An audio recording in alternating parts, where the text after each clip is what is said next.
Hello and welcome to another edition of The Week, the Big Centre show which takes a look at some of the news headlines that have produced the biggest talking points across Birmingham and the Black Country over the past week.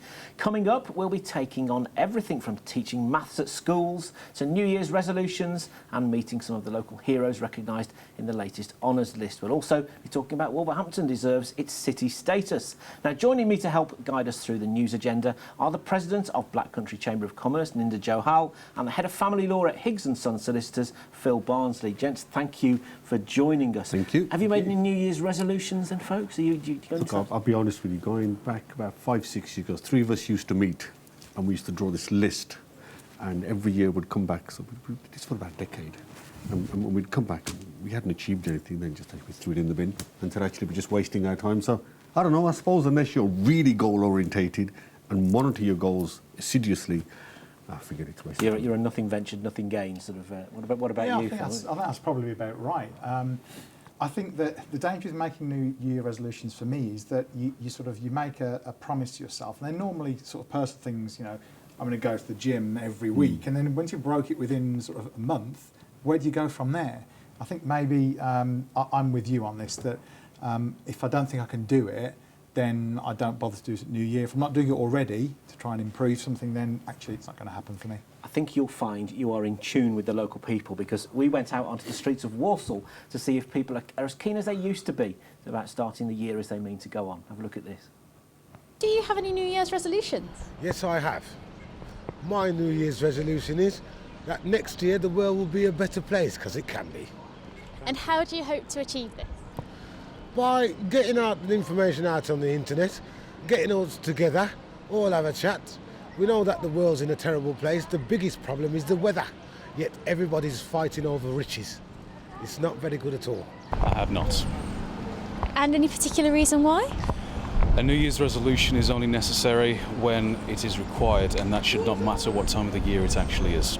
Whether it's the start of the year or it's halfway through the year, if change is required, then it shouldn't matter when it is. It should matter what it is. New Year's resolutions. First, I hope my football team do a lot better this season. The second half, in January, kick on a little bit, and a lot of people love going down the Villa every week. Give it some go. Give it more fight this year. And how do you think they can achieve that? Well, you have to try and raise the game better than what they have done so far this season. Spend a bit of money, and don't give it as a lost cause. I know we're struggling at the moment, but come on, don't give up yet. So have you made any New Year's resolutions? Just the one. And what's that? It's not to make any New Year's resolutions.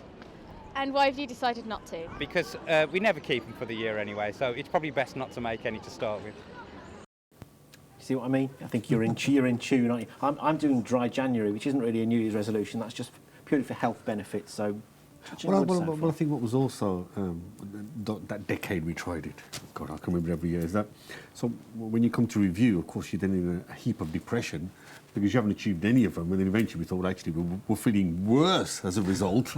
So maybe we're going to feel better if we just don't do it. Because you now know not only is your lifestyle not acceptable, you've got no willpower either. So there you go. Now, Ninda, this might well be your last appearance on Big Centre in your capacity as President of the Black Country Chamber, because you stepped down, is it the end of this month? No, I stepped down end of March, but we have this period where we start to hand over. So I'll start disappearing under the table and pass it over to Kevin and say, Kevin, your shot now, your shot. So, yeah, it's been good fun. And you've had it, what, two years stint? It's been 2 years stint, so we're into sort of, I think now 21st month. And it's been good fun. What would you say, what would your highlights be? What the highlights would be, I suppose for me, was going out and meeting companies from all sectors, professional firms, manufacturing firms, people in service sector, retail, the whole shebang. And I think what was really interesting was getting an idea of how the whole region worked. And I'll tell you what was really fascinating. I suppose I was in that period where there was a lot of turbulence. And the major one, of course, is the West Midlands Combined Authority. And I think what I discovered in my term is that politics, local politics, will have changed forever now. And it'll be interesting in Kevin's tenure how that maps out. But certainly we've seen change like we've never seen during those 2 years, both economically and, of course, politically. Yeah, and as you say, change is faster now, and people can talk about what's happening far more openly than they used to. And I mean, social media makes things so instant. Well, doesn't it? absolutely. And as I entered the presidency, the whole economy, both locally and nationally, was in trouble. And so we've seen over the 2 years it going in the right northerly direction. How do you think that's worked in the Black Country and in the sort of the West Midlands, the wider West Midlands, in terms of the economy? Have you noticed things changing? Has it felt better? Well, a couple of things. Let's not forget the Black Country Local Enterprise Partnership. So that's the Black Country area. We're now the second highest performing LEP area in the country. We have more exports coming from Black Country and West Midlands than anywhere else. It's the only region that has a surplus with China. Of course, Jaguar Land Rover had the entire European territory to pick from, and they chose not only UK, but they chose the Black Country. And let's not forget, it's not just manufacturing. Wiggle moved from Portsmouth, and they're the number one e-commerce operator in bicycles and accessories. Brought 400 jobs with them. This is the place to be, and I think the only things we've got to rectify is the blinking roads. The infrastructure's awful. We spend our entire lives trying to get through the Black Country. That's one. And of course, over a period of 30 years, we've deindustrialised.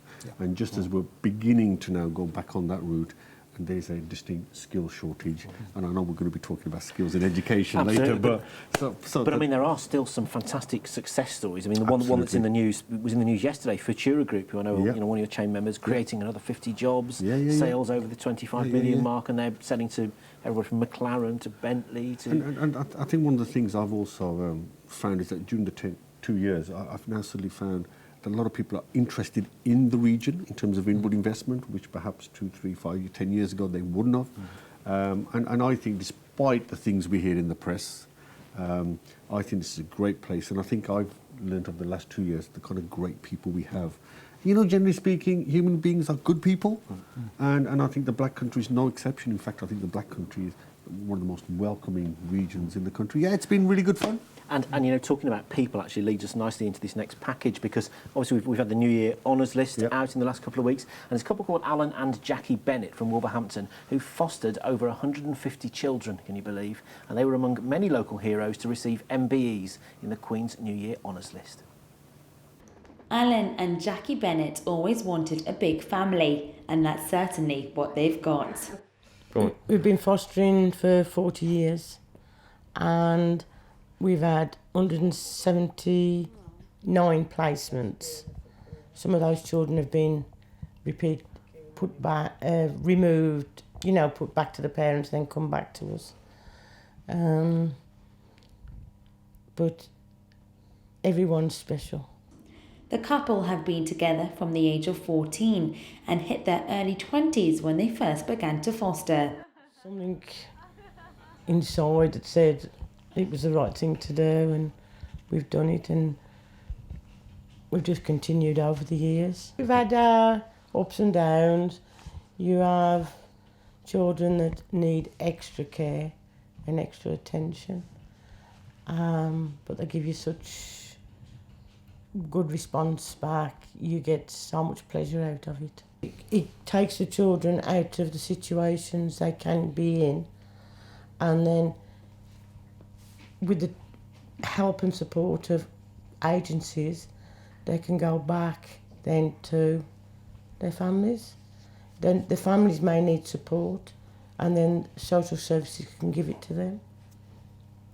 And these children then get a better quality of life. Over the past 40 years, Alan and Jackie have not only fostered 179 children, but went on to adopt 10 of them. 19-year-old Chloe was 20 months old when she was adopted by the couple.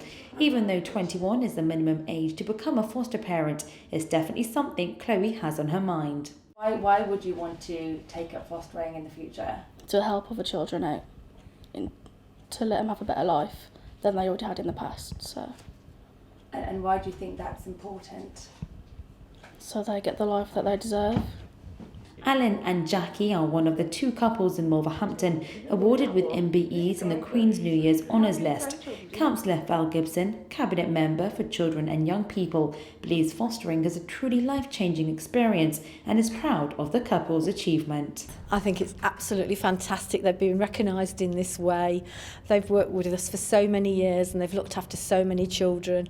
It's really good to have continuity for children, so the fact that they've been around for so long, and I understand that one of the couples have adopted quite a lot of children, gives those children a lot of stability, allows them to develop well, and it's fantastic that they've been honoured in this way with the MBEs. As part of National Fostering Week, Wolverhampton Council are launching a minibus patrol around the area to promote the importance of the procedure. In the meantime, Jackie and Alan have no plans to stop fostering anytime soon. It's an experience. It's not for the faint-hearted, but it's just been one of those things that you've took in your stride. And I think a lot more people should be doing it. I really do. If they're thinking about it, look into it, yes, definitely. Because now the support and that you get off social services is far greater than we got 40 years ago. You get your training, you get your support, you get your worker, and they treat you as though you are part of a team, and if you work with them, you will get, you get there for the children. This is Monica Plowhall in Wolverhampton for the Midland. Yeah, I have to say that, that's one of the most heartwarming, selfless things you can possibly do. I have so much admiration for couples that can do that. And I mean, my money, it's for people like that the honours list should exist, never mind these celebrities and sports people. Absolutely. I think the key word used was selfless. These are people who put other people's interest before their own. And I think if you use that as a criteria, I think then the right people will get it. And I think the other problem, I can tell you the Black Country particularly, and the West Midlands, we have one of the lowest nomination rates. Fewer people, percentage of the population, get honours in the Black Country and the West Midlands. And I'll tell you why. Because we're so self-effacing, we don't like to tell people how good we are. So I think that's an example, but there are plenty more that we should be applauding. Yeah, I think it's you're absolutely right that they are the classic example of the people who should be awarded and recognised. That they're giving up so much of their own life in order to give young people and children an opportunity to have a good family life and have a good start in life. And I think that is. We read again this year the New Year's Honours List was criticised heavily for cronyism and for people looking after people who looked after them. And these are the sort of people that we should be recognising, and they're giving up so much. To a certain degree, I mean, maybe are the media to blame for just concentrating on the big headliners like Jane Barbara Windsor and David Cameron's political advisor as the headlines, and it's these real salt-of-the-earth people that they don't, apart from the very local media, they don't really get the profile, do they?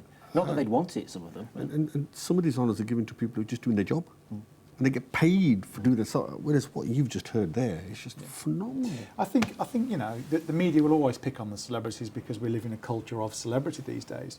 But I think that I don't think necessarily the celebrities that cause the most controversy. It's the people who, as you say, are either just doing their jobs, or more particularly, have got some sort of vested interest, and they're being sort of patted on the back or awarded for some other reason than good work. And these are the sort of people really that we should be recognising and trumpeting. And talking of family, really brings us to your day job, because I mean that you are a family law specialist based over Dudley Way, aren't you? Based at the waterfront, yes, at Mary Hill. Now I read in the media this week that Monday was Black Monday for divorces, Divorce Day of 2016. Is that just another one of these buzzwords, or is it true? I think it's a little bit of a myth, and I think the real tragedy for me is that it trivialises something which is quite an important point, which is that families are separating and children are being affected by separation of their parents. I think it's right to say that January and February will be a busier time for people to separate, and that's not necessarily because they've fallen out over the Christmas turkey. It is a knock-on effect of people who've maybe very sadly and unfortunately decided to separate towards the end of a year, and they decide quite sensibly to avoid upsetting children or wider family or upsetting themselves further, to leave it until after Christmas to actually do something about the legal side of things. Is it also a time when maybe there's more money worries and that tends to put more pressure on relationships as well? I'm not necessarily sure that that's right. I think it's just we all set up Christmas because it is such a key time for families, that it's important to be together as a family at Christmas. And I think it's right that people do look at that as a time that's special and they want to spend together. But I think that January is certainly a busier time for family lawyers. But again, we try to make sure that people consider the knock-on and longer-term implications of their decisions before actually rushing into divorce proceedings. We'll talk more about that after the break, including whether Wolverhampton really should be a city. Join us in a minute.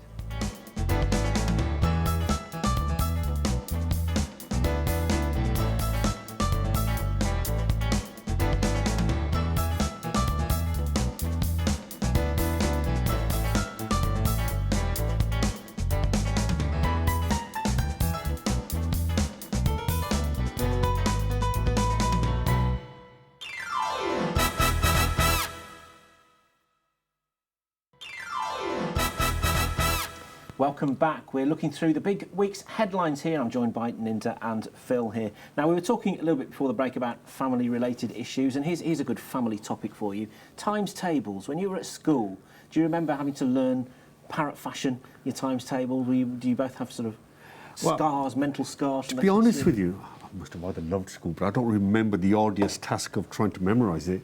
But I can bring you to today's. This morning, it's amazing you've asked this. This morning, we were on our way to school, so I got my 11-year-old sitting in the back, and as per ritual, I said, right, we get to this particular junction, start your 12's timetable. And we had the customary bemoaning and moaning, but she did it. And what do I think? Yeah, obviously, she has to do it rather than me. I just listen. But my intuition tells me that if I know my numbers intuitively, then I'm able to apply it much quicker. And of course, detractors say it's more about the application. The application can take much longer if you don't know the basics. Yeah. So, I mean, listen, I'm from the old school. My daughter doesn't like the old school way of doing things, but I'm afraid that was my 12 times table. Well, obviously, Ninda, I must be much younger than you, because I can remember doing my times tables at school. And I remember I had we used to have a little box, and we'd have words in one, we'd have numbers in another, and we'd have to learn them, and that's the way we learned numbers. But again, you know, when I was at university, I had a number of sort of, you know, bar jobs and things like that. But actually, the mental arithmetic is something that I thought was really quite important to know, not to rely on the till or on the calculator. And the way we live our lives now, you know, there's so much, everything's so quick-paced, everything's so fast these days, that actually having that mental nimbleness to actually calculate things in your own head and work things out and be able to add, subtract, multiply, divide, they're quite important skills, I think, for life. Well, of course, the reason we're talking about it is that the government have said this week that schools should go back to basics to a certain degree and encourage people to just learn times tables, that maybe the classrooms have veered away from that. So we went out onto the streets of Dudley to see what local people thought about the idea. As early as possible in the early years, and once it's established in the mind, they've got it for their life. But if they don't do it and a computer, it's forgotten in a short time. I think it is important for children to be taught from a very early age. And what was it like when you were back at school learning your times table? When I was at school, I started at 3 years old, proper school, and I was learning it. My favourite one was 5, because I could always do that easily. But I think once it's established in the mind, I think it's far better than computers that are easily forgotten. And I think it does help with shopping, financing, accounting for what they've got, not getting into trouble with their with the shopping, because I think a lot of people now go over the top with spending. They don't realise in their mind what they are spending. And if I had to do a quick test and say, what's 5 times 5? Would you know the answer? 5 times 25. 5 times 12? 12 by 60. Well The government want to make it compulsory that all children by the time they finish primary school should know their times tables up to the 12 times tables. What do you make of this? I think it's okay. My daughter falls into that category and she knows her, so she should be okay. Definitely. I learned it, I had to learn it when I was 7 or 6, so yes, so should they. And what's your favourite times table? What was your favourite? The easiest one, I think, 12s. So if I had to say, what's 12 times 11? 132. 12 times 6? 72. 12 times 3? 36. Quite impressive, sir. Do you think it's necessary that all children by the time they finish primary school should know their times table up to their 12 times tables? Well, it's not a bad idea, actually, but do they really need it? Because they're sport, aren't they? They just look on these computers and they can get everything up, can't they? So, yes and no. And when you were at school, did you have to know all your times tables before you could move on? Yes, when we was at school, we did learn it, but of course I'm going back a few years, aren't I? Well, listen, I'm not going to test you now for the sake of embarrassing any of us. Do you know what? For the last couple of weeks, I've actually been using the importance of mental agility as an excuse to have the darts on the TV. I keep saying to my wife, let's watch the darts. You can't beat, treble 20, treble 13, double top. Yeah. What does that add up to? It's actually, it does just keep your mind ticking over, doesn't it? So, well, it's the same. I've seen, and I'll be quick. My son, when he was studying, he's on the computer. A little red line turns up which said, obviously, the spelling word, the word's not right. He has two quick choices. He either leaves his chair, goes to the back of the room, goes to a bookcase, pulls the book out, dictionary out, tries to find the right one, or does he hit simply the return button? Lazy people, you hit the return button, but you don't learn. You don't learn. No. I think there is something important about doing it the sort of I hate to use the phrase the old-fashioned way, but actually understanding the logic of why something works a certain way is kind of what we've built ourselves on as a region. So I think it is quite important. Very important. That's always been my problem, has been that if somebody teaches me something and tells me something as a fact, I need to know why. If I can understand the why, I'll remember the end result, and that's, so I understand, teaching things parrot fashion can sort of remove the why factor, can't it? But look, when my daughter said, why? And I said, listen, in life there are things you don't ask why, just do it. Absolutely. Now listen, we'll talk in a few minutes about what I think is probably the most controversial story of the week, claim that Wolverhampton doesn't deserve to be a city. Before we do that though, it was World Braille Day on Monday, commemorating the birth of Louis Braille, and Tom Russon went to meet Amanda Reed of Walsall Society for the Blind. Invented by a French man called Louis Braille. He lost his sight at 15. Braille was invented as a way of visually impaired people being able to read, and it's basically made up of 6 dots. So Braille, at the time of its invention, must have made a huge change to blind and partially sighted people's lives. Imagine a day where you wake up and you can't read, and you can't write. It takes away everything. You can't write a letter, you're not really going to be able to operate a keyboard, you won't be able to email. Just the simple things in life like going down to the cash point and getting some money out, it all requires some element of sight. But when Braille is invented, it allowed people to have that independence to start to read and write for themselves. So it is life-changing for people with sight loss.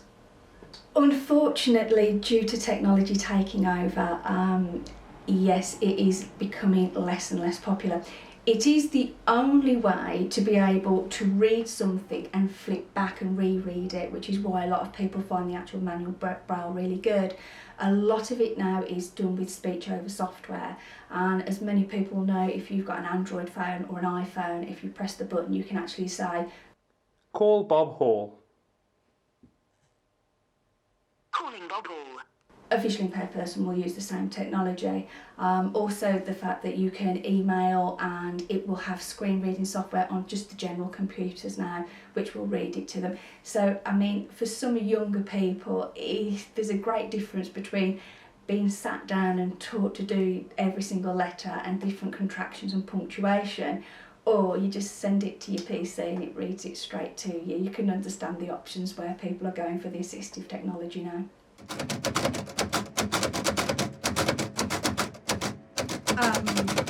Well, this one in front of me, Perkins Braille, which is a really, really old machine.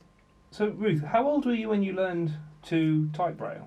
Probably about 5 or 6. I was still well and truly in my childhood. So is it fair to say it's had a major impact on your life? Oh yes, definitely. I use it for a whole load of things, because I do use some technology now, like Pen Friend, for labelling things. So none of the technology is ever going to fully replace Braille for you? Oh no, definitely not. I understand that we, Big Centre and the Walsall Society share a mutual friend in Graham. We do indeed, our famous Graham Brooks. Absolute star of a man, rang us up and said, you know what, I'm going to walk from Walsall to Wembley and I'm going to raise you some money in memory of my grandfather, Ronald. And by chance, I remember Ronald when I was here as a young school leaver, and the way they used to communicate on his hands so quickly and spell everything out, it was the most amazing thing to watch and does really inspire you. And he did exactly what he said he would do. Absolutely crazy man. He walked from Walsall to Wembley in 7.5 days and raised over £7,500. Wonderful man. Incredible. Incredible. We've asked him if he'd ever do anything like it again, and he says we'll have to wait for another special occasion. This is Tom Morrison for the Midland. A reminder that, isn't it, that for all the technology that we've got, some of the tried and tested most important parts of our life remain just as important as they ever were. Absolutely right. Now, talking of important issues, the Express and Star has got it all over its front page this week. You're not a city. And some think tank from London has come up with an equation to say what makes a great city and what doesn't. And it says Wolverhampton is not a city, says think tank. What do you make of this one, Linda? Well, two things. Were they the same think tank that decided to give Wolverhampton the city status? So that's the first question. If they weren't, they know where they can go. Secondly, a city or a location or a destination is best reflected by the people within that place. And the people of Wolverhampton are as wonderful as any other city, and I'm not saying any other city isn't. So quite frankly, the think tank can say what it wants, the think tank can print whatever it wants, as long as we know in the Black Country and in Wolverhampton we have a fine city. I don't really give two hoots what the think tank is going to say. It's probably made matters slightly worse that just down the M54, these guys reckon that Telford should be a city. And I think he actually says in the Express and Star, this is rather galling, I think is the word they use. Well, look, what we haven't done and we're not going to do is drill down to the criteria. I mean, what it does say here that Wolverhampton has been thrown in the same remit as with Birmingham, so actually they've just put Birmingham and Wolverhampton together as one area, from what I can see. So that immediately takes Wolverhampton out of it. Now we're getting into the real nitty-gritty. So basically on that basis, quite frankly, think tanks come, think tanks go. You see reports all the time. If you want to take notice of them, you can, otherwise... I think it's... Absolutely. We'll have to talk a little bit more after the break, because I think time's going to get the better of us. We'll also be talking about time banking, so this is going to run and run, I can see it. See you in a moment.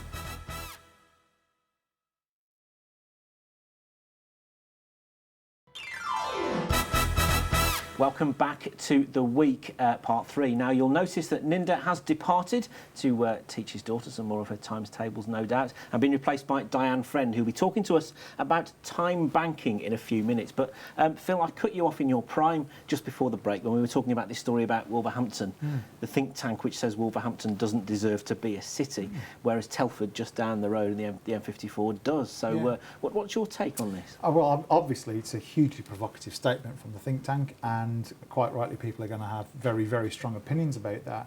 I think it's also got a lot to do, I think, with the fact that as a region we really don't celebrate ourselves very much. We don't promote ourselves very much. We are doers, not talkers in this region. You know, I've lived here all of my life in the Black Country, and we are brilliant at doing lots and lots of things, but we don't really shout about it. There's so many cities in this country, and they're great cities. I think about Manchester, I think about Liverpool, and I think about how they celebrate their successes and shout about it and make sure everyone knows about it. We don't do that. We've got so many great success stories in Wolverhampton and the outlying areas, but we just don't celebrate them and we don't publicise it. And I think that it's very easy to look at Wolverhampton and say, well, they don't say very much, they don't do very much. There's a huge amount that goes on in the city of Wolverhampton and just outside, and I think it's just about celebrating ourselves a bit more and publicising ourselves a bit more. The thing is, no two cities are exactly the same, are they? So there'll be one set of criteria that's created, for all of these cities. Now, some of them are going to match them better than others. They might have built it around what they think London is, and so, you know, a Telford is a new town. There's lots of new investment coming in. Wolverhampton has totally different kind of infrastructure, so it's a little bit of an unfair question, I think. Yeah, and there is a lot of inward investment going into Wolverhampton. You know, there are new businesses starting. There is money coming into it. There's private money. There's new businesses starting in the corridors around Wolverhampton. And I think all of these things are issues that perhaps get overlooked a touch. And again, the criteria, if it's just going to be about wealth, then there'll be some real anomalies and there'll be some very strange places that are cities. Wolverhampton acts like a city. It is a city, and I think it should be called a city. I think this debate's going to rumble on and on. Let's lighten the mood a little bit, shall we? Now, how about this for a great start to the new year and to married life? Winning a VIP wedding package worth around £6,000. Well, that's what's on offer at the newly refurbished Thomas Robinson building in Dudley, former Lion Woolscope chapels, which have undergone a £1.2 million revamp. And Monica Plaha spoke to the local registrar to find out what it's all about. We launched this competition early in December, where we invited couples to go onto our webpage and submit their application telling us their story as to why they should be the first couple to get married there.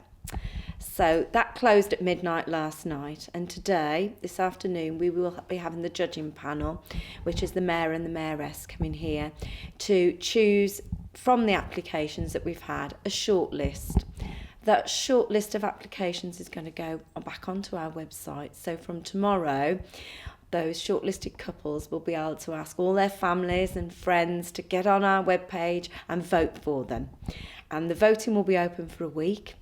Over the course of the next week, we hope that lots of people will be logging on to vote for the different couples. And then at the end of that week, the couple who've got the most votes will be the winners. And we'll be telling them that good news next week. And what's the response been like? We've had a really good response. We've received lots of applications in, lots of them with lovely, lovely stories that we've been having a read through. So I think we'll have a tough task this afternoon when we try and shortlist that down to just a few for the public to then vote for. And what's that deciding factor? What's really going to catch your eye? Oh, it's looking for an interesting story, something with a bit of a twist and a worthy couple. Because I think that's what everyone would want, worthy winners. And no doubt the applicants must be feeling really, really excited about this opportunity. I would hope so. I certainly would be. It's a big prize that's up for grabs. And looking at the entries that we've had, it's couples that all want to get married and for various reasons haven't done so yet. And this would be the opportunity for a lot of them to then take that step forward and actually get married, and in our super new venue. And the competition itself, it's a very unique concept. Have you ever done anything like it? Not like this. We do have an annual open day here at Priory Hall, which we'll also be doing at our new venue. And we always have a free wedding competition, but it's just for that, just the free wedding. It's a draw where couples that come along to the open day pop their names in the hat and one of them wins their wedding for free.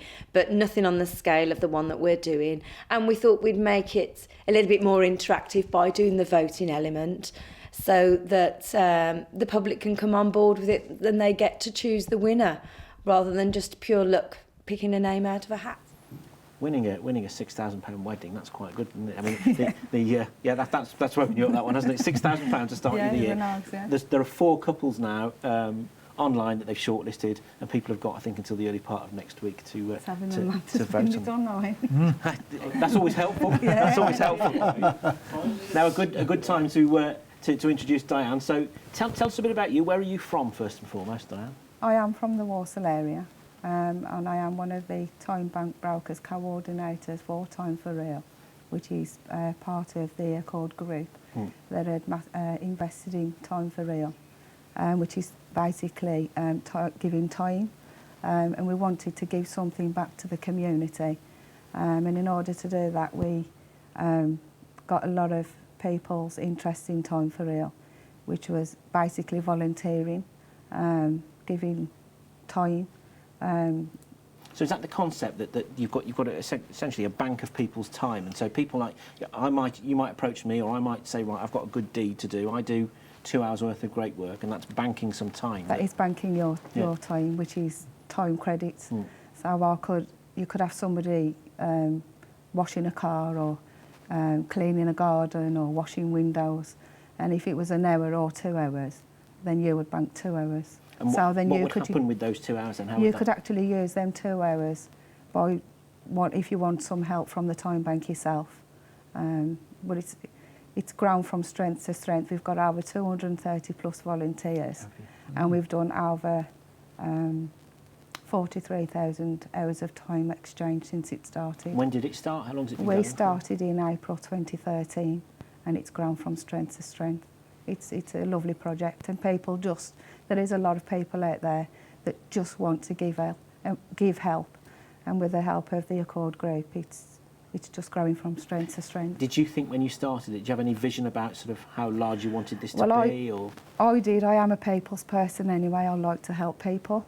And I actually volunteered for Time for Real for 18 months before I got offered the paid position. And I also now work with my colleague Yasmina, so we share the job. And you're based in Walsall, are you? We are based in Walsall. So if people want to find out more about this, how do they go about it? They can contact us via our Facebook, or come and visit us at our office space, where we're based at Jervis Court in Walsall. Okay, so how and what sort of area do you cover at the moment? We cover the whole of Walsall area. Yeah. Are there other things like this in other parts of the Black Country or the West Midlands? There is over 600 time banks in the UK, and there is time banks opening every week. There's time banks opening all over the West Midlands, so it's growing. It's a really good initiative. This is like the they'll pay it forward idea, isn't it? It's a fantastic idea. What sort of people volunteering to? It's open to anybody. It's open to anybody from 16 upwards, but we don't close the door to anybody. What I really like about the idea, and it's a fantastic project, as you said, is that your set of skills might be towards doing one thing, and you can then give that time to somebody and help them out that they can't do it, and then somebody else can help you with something you can't do, and it's a fantastic project, and actually a way of getting into your communities, working together, getting to know people and making new friends. What a fantastic use of time. Because that's one of the things, isn't it? People talk about the fact that we're losing like neighbourhood spirit, community spirit. This is a brilliant way of getting people together, isn't it? And it definitely is, and that's what Time for Real is all about. It's about bringing the community together to help and support each other. It must be great to do a job that's got that feel-good factor about it. Definitely, and I'm very passionate about it, and I hope it continues for many more years. Have you got some time in the bank then? I have, yes. Excellent, that's good. You sort of have to really, don't you? So I have got plenty of time, but if anybody wants any help with anything, Time for Real is the place to be. Excellent. Now, do you like your films, you two? Are you cinema goers? Yeah, I like films. Yes, yeah. Because this is a great time to be going along to the cinema, because this has become the sort of unofficial awards season, hasn't it? It's when all the potential Oscar nominees are coming out, the BAFTA nominees. So what I thought we'd do towards the end of the show this week is just show you a couple of the films which are up for potentially Oscars. They're already up for Golden Globes. And of course, Eddie Redmayne won the Oscar last year for that amazing performance as Stephen Hawking in The Theory of Everything. And it looks like he might get another Oscar nomination this year for a film called The Danish Girl, which is all about a groundbreaking transgender story from Copenhagen in the 1920s. Have a look at this. The first time we met, she propositioned me. She seemed so sure. I was sure. It was so shy and mysterious. Is there something you'd like to tell me? Is there something you'd like to know? I'm your wife. I know everything. Could you help me with something? You will not tell anyone about this.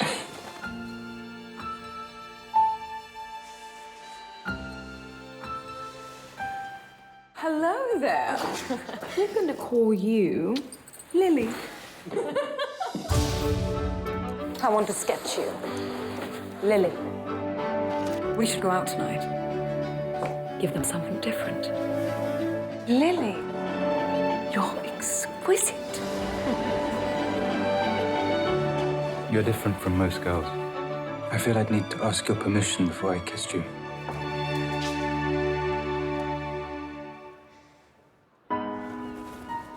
Exactly what happened last night? There was a moment when I wasn't me. There was a moment when I was just Lily. But Lily doesn't exist. We were playing a game. Something changed. He's lost his way. He needs a friend. Let me help. I think Lily's thoughts. I dream her dreams. She was always there. I need my husband. I need to hold my husband. Are you all right? The fact is, I believe that I'm a woman. And I believe it too. Surgery has never been attempted before. You are my whole life. They could kill you. It's my only hope. This is not my body. I have to let him go.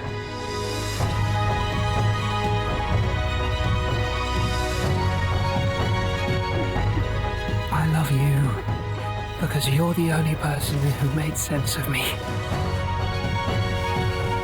Who made me possible.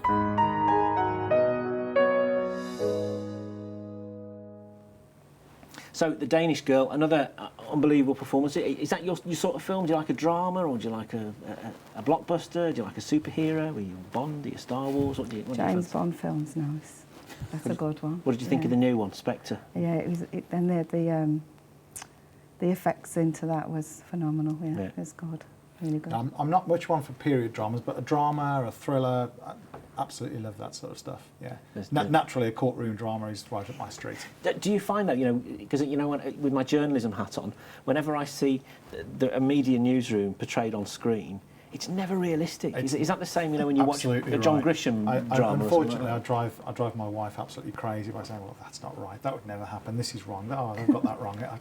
It's terrible when you do that, but we all do it, I suppose. Well, here's another one. This is the last clip of the day to take us almost to the end of the show.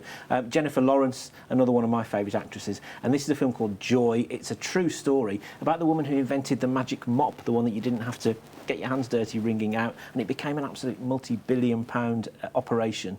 But she had rather a dysfunctional family, but she wasn't a woman to be crossed, as you'll see from this trailer here. Christy, look at me. I want you to remember something, because a lot of times people get nice things and they start to think differently. We got here from hard work, patience, and humility. So I want to tell you, don't ever think that the world owes you anything, because it doesn't. The world doesn't owe you a thing. I was valedictorian in high school. I got into a fancy college. I stayed here because my parents are getting divorced. You know what you are, Terry? You're like a gas leak. We don't see you, we don't smell you, but you're silently killing us all. Maybe your dreams are all hope for now. That's a nice way of putting it. You're so beautiful. You could have married anybody. You could have married a doctor, a lawyer, a nice man, instead of this, I don't even know what to call this guy. Are you seriously talking about this right now? I believe the ordinary meets the extraordinary every single day. I have real ambitions and real ideas. We're making an invention, and it's very serious. Joy's never run a business in her entire life. It's my fault. I gave her the confidence to think she was more than just an unemployed housewife. I don't want to end up like my family. I have to do things myself once and for all. Okay, Godspeed, good luck, here we go. As you grow up and come into the world that has all sorts of things in it, money, crime, betrayal, seems like you're shaking us down. You can pay more. I can't, and I won't. And you realize that the only thing you're gonna have is what you make. You are in a room, and there is a gun on the table. I want my life to be. The only other person in the room is an adversary in commerce. Only one of you can prevail. Do you pick up the gun, Joy? I pick up the gun.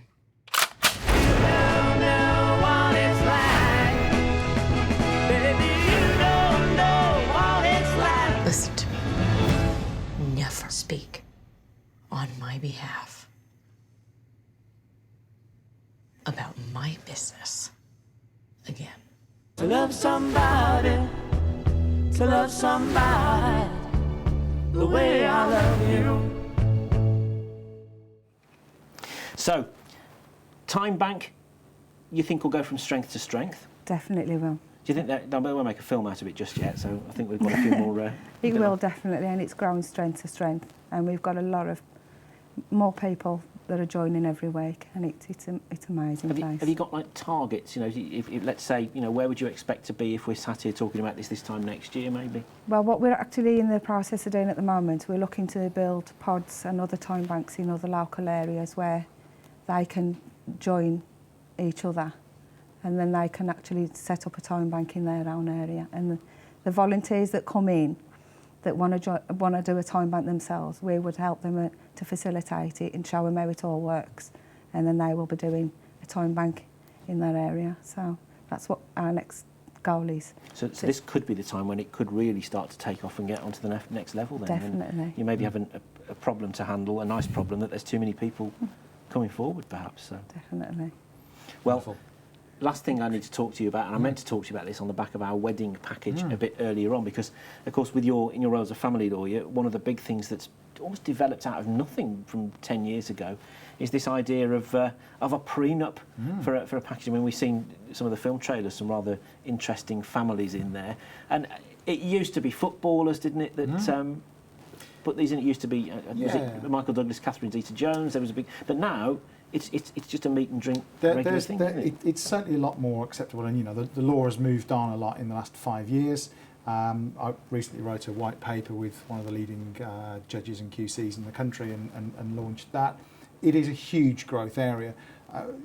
What we see a lot of these days are families who've generated wealth, you know, in the West Midlands and around the country, who want to look after that wealth. They want to pass it down to their children and their children after that, and so on, through their own family, and they don't want to lose that wealth through divorces down the line. And so people are looking to try and protect their money more, and through a number of vehicles, and one of them is nuptial agreements. And again, more and more families are finding this as a sensible step and a way of ensuring that that money stays within their family. And so are local sort of entrepreneurs, owner-managed businesses, and these are the kind of people that are approaching us to talk about these things. Has it got to a point where it's almost become just a regular part of any kind of package now, or is it still an added extra that people ask for, or is it?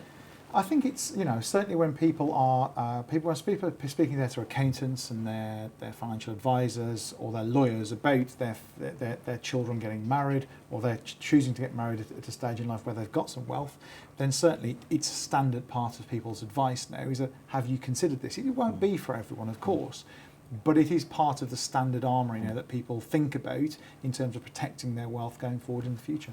Excellent. Time's caught up with us, I'm afraid. Thank you very much. Good luck with Time Bank, and I'll see you both again soon. A big thanks to Ninda, to Phil and Diane. Remember, if you've got a story you think we should be talking about, or you'd like to appear on our panel one of the weeks right here, well, drop us a line. The email address is theweek@bigcentre.tv. We'll be back talking about more of our local news headlines same time next week.